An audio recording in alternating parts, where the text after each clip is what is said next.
Hello and welcome to the Indian Spectator. My name is Abhyudesh Sharma. आज भी चुनाव कराना इतना आसान नहीं है, खासकर हिंदुस्तान जितनी बड़ी आबादी वाले देश में। Now imagine how difficult it would have been to conduct the very first general elections of India. In this video, I'm going to take you, in the words of S.Y. Qureshi, an undocumented wonder. Election commission का office संविधान के force में आने से एक दिन पहले खुला, यानी कि 25 जनवरी 1950 में.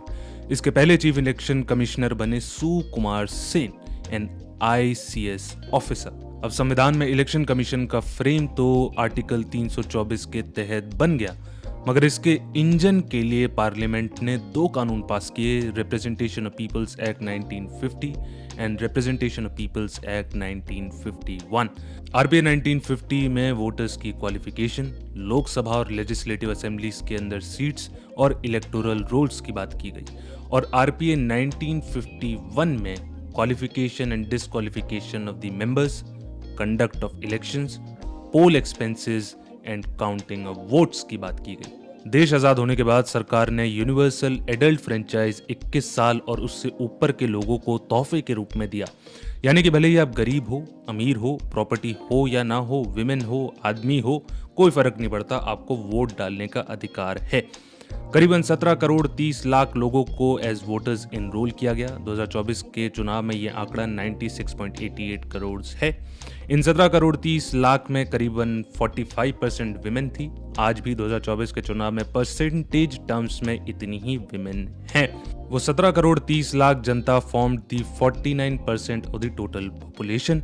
2024 के चुनाव में ये आंकड़ा 68.36% है. अब एक सेमिनार, म्यूजिक फेस्ट और शादी ऑर्गेनाइज करना ही इतना आसान नहीं है. Then imagine the elections and that too first, क्योंकि आप स्क्रैच से आने वाली एडमिनिस्ट्रेशन टीम के लिए एक बेस तैयार कर रहे हो, क्योंकि तीनों ही पार्टिसिपेंट्स के लिए जनता, गवर्नमेंट मशीनरी और पॉलिटिकल पार्टीज के लिए एक नई चीज थी.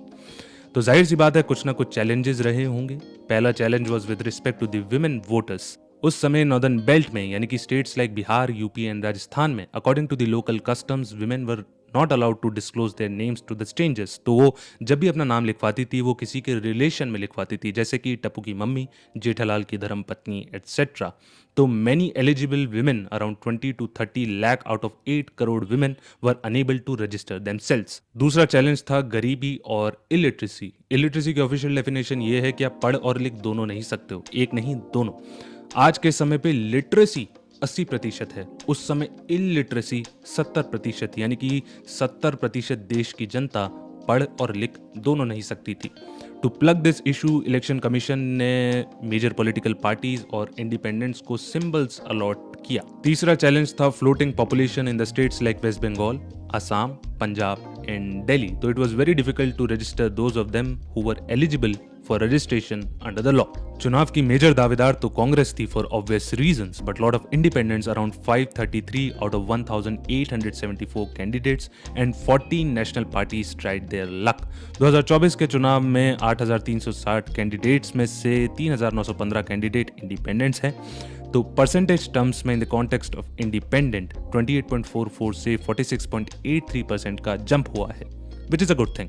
कांग्रेस के अलावा श्यामा प्रसाद मुखर्जी की भारतीय जनसंघ, अप्रोटो बीजेपी, BR अम्बेडकर जी की all India scheduled caste federation, जिसका बाद में नाम बदलकर रिपब्लिकन पार्टी रख दिया था, रामदास अठवाले, जिनको आपने कई बार पार्लियामेंट में पोइट्री सुनाते हुए देखा होगा, उनकी पार्टी की रूट्स भी इसी बाबा साहेब की पार्टी में हैं. आचार्य JB कृपलानी की किसान मजदूर प्रजा पार्टी, राम मनोहर लोहिया और JP नारायण की सोशलिस्ट पार्टी, और कम्युनिस्ट ने डेमोक्रेसी के सबसे बड़े और पहले त्योहार में हिस्सा लिया.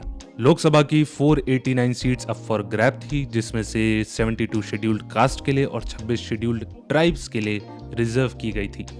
चुनाव में ठीक ठाक वोटर टर्नआउट हुआ, which was around 45.7%. In 2019 the figure was 67.11% and in 2024 it is hovering around the same figure.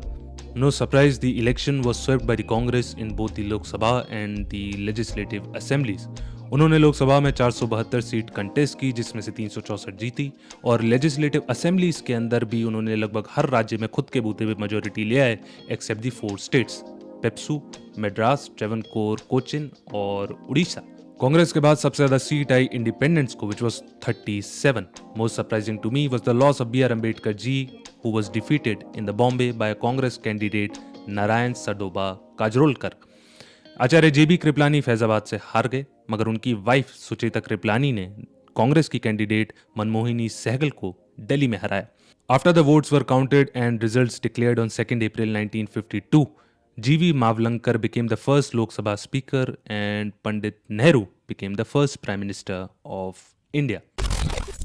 We have come a long way in organizing elections and the participation of citizens, but never before in the history of India, Election Commission of India की credibility और public perception पे इतना dent आया है.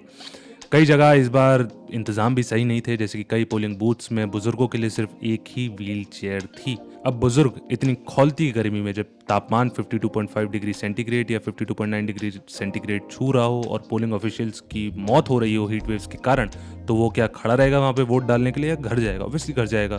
फिर आप लोगों से आग्रह करते हो कि भाई भारी मात्रा में वोट डालें. दूसरा, एमसीसी पे कई सवाल उठे, यानी कि मॉडल कोड ऑफ कंडक्ट पे, कि उसको लीगल इन्फोर्सेबिलिटी दे देनी चाहिए, but I don't agree with it. Elections have to be conducted in a given time frame, and अगर इलेक्शन कमीशन आरपीए और आईपीसी में केस रजिस्टर करेगा and would then go to the courts, it would take a lot of time. तो something needs to be done, but this is not the way forward according to me. So that's it with this video. Take care of yourself, your family. Keep smiling. Have a good, loving, and a peaceful day.